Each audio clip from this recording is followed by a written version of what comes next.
In this video, I'm going to debunk the top cybersecurity myths of today, and some of these are going to be highly controversial, so make sure you stick to the end to hear my latest sizzling hot takes. Thank you for stopping in. My name is Kyser. I have over 6 years experience in cybersecurity, and I currently work as a full-time penetration tester, also known as an ethical hacker, and I'm here to grow your cybersecurity and hacking knowledge. The first myth that I would like to debunk is that you have to have a home lab. So if you're looking to break into the field or you're looking to level up your skills, it's pretty common knowledge and it's pretty common advice to have a home lab. Well, I'm here to say that you don't have to have a home lab.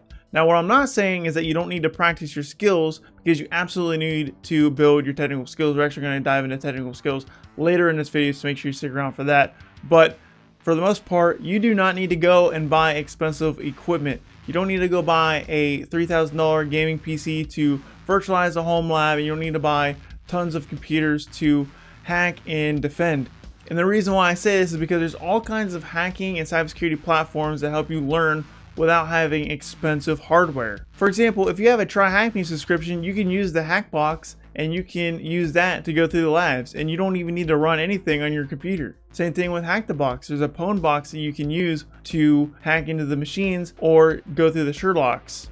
And even though you do need to have a subscription to access these, the subscriptions are going to be significantly cheaper than an expensive computer that can virtualize everything for you. While having expensive gear is nice, it is absolutely not required. The next myth that I want to cover is the cybersecurity skills shortage. So I don't know about you, but I've seen a ton of information, tons of articles, almost every college out there, almost every boot camp out there, certification organization is saying there's millions and millions of unfilled cybersecurity jobs. And I'm here to tell you that is not true at all.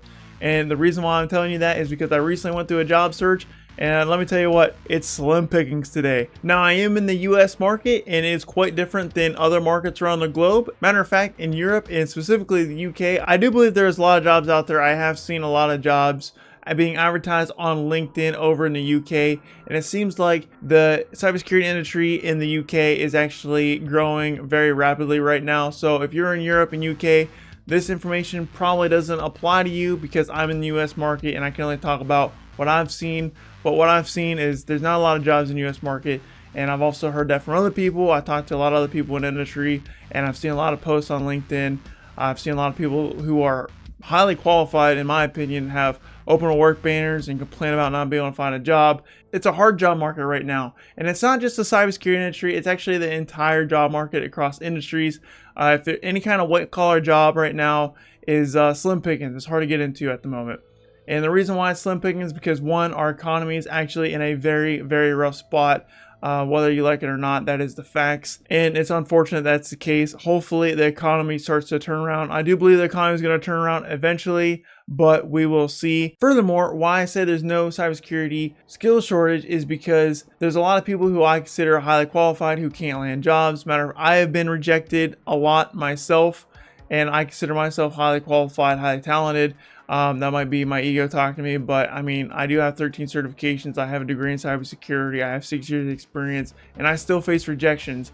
And people who are less qualified than me, honestly, I don't know how they can land a job. It's incredibly difficult. These employers, they have extremely high requirements. They don't even really consider you unless you have 2 to 5 years experience. If you don't have 2 to 5 years experience, you are toast. And I had a hard time getting my first pen testing position because I didn't have a pen testing background. Matter of fact, I had a cyber defense and system administration background, and I wanted to pivot into penetration testing. And the first question I always get asked is, "Oh, you don't have any years of experience in pen testing?" And I'm like, "No, but I have 6 years of cyber defense experience." And to most employers, that means nothing to them. If you don't have the title of penetration tester, good luck finding a pen testing job, because they really do want 2 to 5 years of experience. Matter of fact, I had one employer tell me right to my face, "Hey, you don't have 2 years experience, we don't want you." And honestly, I really valued that, the recruiter telling me that to my face, rather than saying, "Oh, I'll forward your resume to the hiring manager and we'll keep in touch."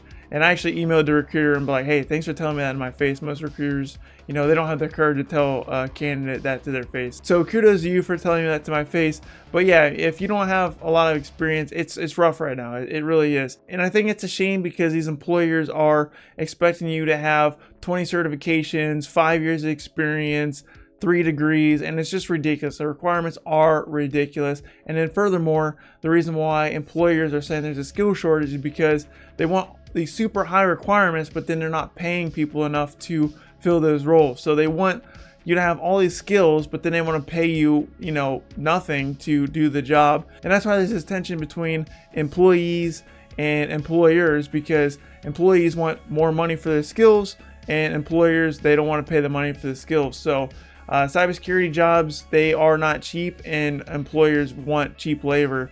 And there's just this weird tension going on between employers and employees that hopefully is solved soon. And I think the biggest reason why employers aren't paying the money and their employees are requiring such strict requirements is because, like I said earlier, the economy's in a very rough spot, and they just don't have the extra money to throw at experienced professionals. They also don't have the money to throw at newcomers to grow their skills and develop newcomers to the field. So unfortunately, the cybersecurity skill shortage, in my opinion, is a big fat myth, and that's a little controversial, but I digress. The next cybersecurity myth that I want to cover is that you can make 6 figures in cybersecurity by doing one course or getting one certification or getting one degree. And there's a lot of people out there, there's a lot of YouTubers that I'm competing with views with. They will tell you, hey, you can do this and that, and you can land a 6-figure job in 6 months. And that's probably one of the reasons why I don't get a lot of views, because I don't tell people that, because it's not true. It's 100% false. And I'll never lie to you guys. And yeah, it's to get 6 figures. It is possible. It is possible. There's a lot of people making 6 figures. However, it's not going to happen in 6 months. It's not going to happen in a year. It's probably going to take at least a couple years, maybe a few years, before you even come close to 6 figures. So it's a big myth that you can land a 6-figure job in only 6 months or a year. It's really not going to happen. And I'm not saying it's impossible, but it's extremely unlikely. So if you have watched a video saying that you can earn 6 figures in cybersecurity in 6 months of training, I'm sorry to tell you, that is probably not the reality. Now, if it happens to you, let me know down in the comments. I'd love to know, but I have a suspicion that it probably isn't going to happen to the majority of the people in the field, especially since employers, they're not dishing out the money right now because, like I said earlier, the economy is in a very rough spot. And as promised, I said we was going to talk about technical skills, and that brings me to the final myth of the video, and that is, you don't have to be technical to be in cybersecurity. And I cringe so much when I hear that. I hear cybersecurity thought leaders and cybersecurity managers throw all this out in podcasts and videos and all over LinkedIn, like, yeah, you don't have to be technical to be in cybersecurity, and that's mostly false. I'm not saying it doesn't happen. It's just extremely unlikely. If you go to any cybersecurity job posting today, almost all of them are requiring some sort of technical skills. And if you've never configured a router, you've never been a system administrator, you've never done help desk, you never popped a shell, you never looked at a log, it's going to be incredibly hard to find a job in this field. So if you're looking to break in the field, I would definitely focus on your technical skills. Technical skills are king because technical skills are extremely rare. And the reason why they're extremely rare is because it takes a long time to learn them. And it's not easy to learn them either. Now, you do need to have soft skills, and I always say soft skills are important. If you can't communicate with people, then you're going to have a hard time breaking in the field as well. But if you only have soft skills, it's going to be incredibly difficult to find a position because, in my opinion, it's kind of easy to find people with good soft skills. It's not hard to find a good communicator. You can go to any party and find a person who talks well. You know what I mean? So this notion that, oh, soft skills is everything. Soft skills are important. It's not everything. It is 50-50. You do need to have a lot of technical skill, but you also need to have a lot of soft skills. But technical skills, in my opinion, is what gets you the interview, and then soft skills is what make you excel and stand out in interviews. They go hand in hand.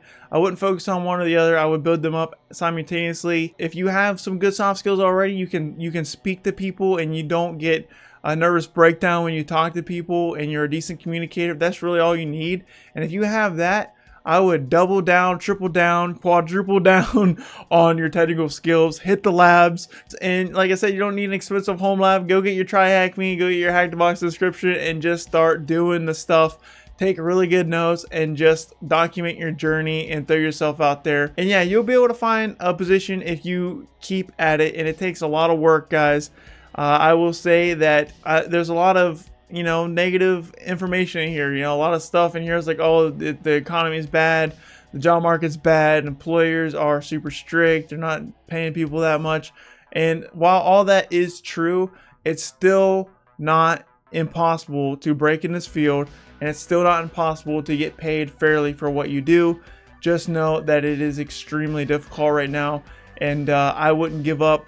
And I'm still making cybersecurity content to help you break in this field because, like I said, it is still possible, and I do believe it's going to turn around eventually. So don't lose hope, don't give up.